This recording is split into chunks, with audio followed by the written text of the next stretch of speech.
Hi folks, this is Vince with Dad's Gaming Addiction, and today we're going to quickly check out the board game Lucky Numbers. It's for 2 to 4 players, ages 8 to 99. Basically anyone can play this. As far as playtime, it's not listed on the box, but it's about a half an hour. So what is this game all about? Well, basically you have to be the first player to completely fill your grid. There are these number tiles here, and there's 4 sets, one of each color. There's green numbers, purple numbers, and then there's blue and yellow. To set up the game, each player is going to get a player board. Okay, so I've got one here for me, and then one here for my opponent, and I'm just going to play both just for example purposes. And then you're going to put out a number of sets face down based on the number of players playing. In a 2-player game, you put down 2 sets. I've got the yellow and blue sets in here, and then I kept the green and the purple ones in the box. If you're playing with 4 players, you'll use all the numbers. Okay, so at the very beginning of the game, what you're going to do is each player is going to draw one tile, and then you're going to put it somewhere on one of these 4 spaces here, on these 4 dotted spaces. And you don't have to worry about placement rules yet, but you will eventually. All right, let's say he just puts the 4 there, and we're going to do the same thing 3 more times. I'm going to put the 14 here, and let's say that 19, I'm going to put that down here. Now, it doesn't matter. You don't own a color, by the way. Like, I don't own blue. He doesn't own yellow. It's the colors are just there to determine, you know, what set it's a part of, just to help you tell the difference between, you know, one set from the other whenever you're trying to form your pool here. All right, so again, 2 more times, 9 and 17. Okay, this is 17 there. All right. Now let's get into placement rules. After this, basically, whenever it's a player's turn, what they're going to do is they're going to either take a face down from the pool or face up tile from the pool. None of them are face up right now. But what you can do whenever you take one is you have to reveal it, and then you have to try and place it somewhere. Now the placement rules are basically going from left to right and up to down, it goes from low to high. So you're going to want your really low numbers up here and your really high numbers down here. So you're going to want something like 2, 5, 7, 9 going across, or maybe 2, 7, 10, 15 going down. That's the placement rules.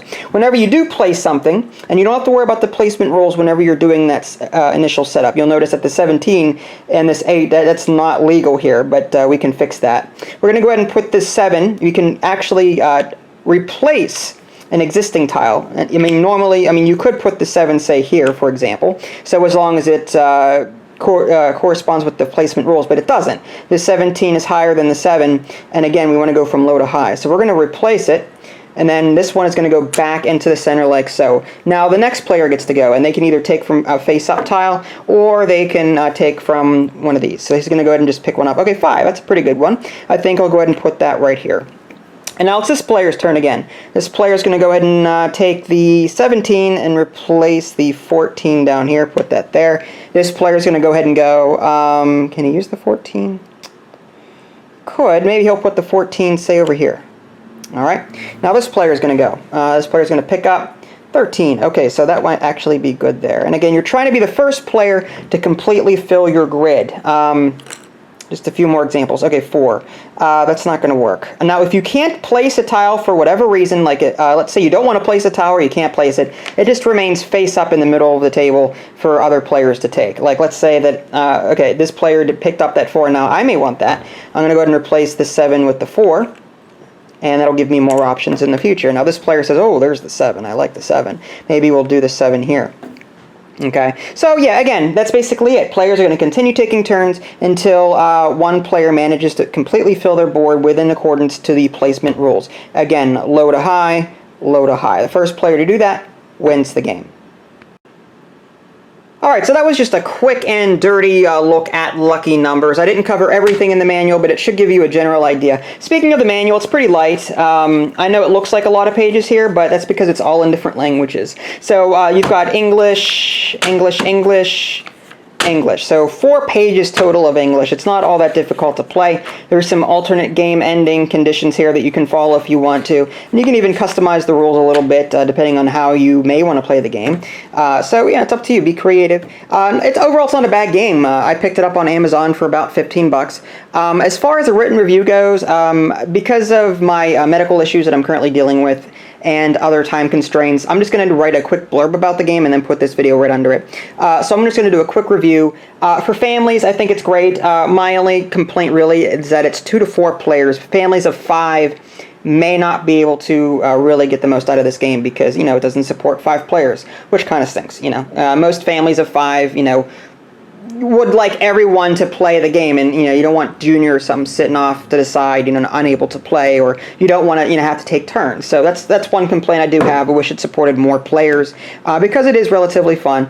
I think it would be better for younger kids. It could be used as a filler for adults, I suppose, but there are some other challenging mid-challenging strategy games out there that work better as fillers than this one. So I would really recommend this to families with younger kids, just to say that. Like if 2 parents have 2 smaller children and they want something on board game night, then I would recommend Lucky Numbers because it's easy to play, and of course, being parents, you're not going to mind something easy. And there is a little bit of strategy here, don't get me wrong, because you sort of have to try and figure out, based on the face-up tiles that other people have laid down or replaced or whatever, do I want to take this and put it here in the empty spot, or do I want to replace it, with something else? So there is a little bit of strategy when forming your grid. If you replace too much, then other players may draw what they need to complete their board more quickly. So you may end up with, you might be, really efficient with what you're doing, but if you don't hurry up and, put tiles on these empty spaces, other players are going to get there before you and end up winning the game. So a little bit of strategy there. Overall, not bad. $15 on Amazon. That's the price I picked it up for. So I would recommend this one to families with younger kids. So there you have it. If you guys again want to see the quick review that I wrote or the blurb on my website, www.dadsgamingaddiction.com. If you haven't already, subscribed to my YouTube channel. That way you can keep up to date with any new content I'm going to publish. This is Vince. Thanks for watching, and I'll catch you next time.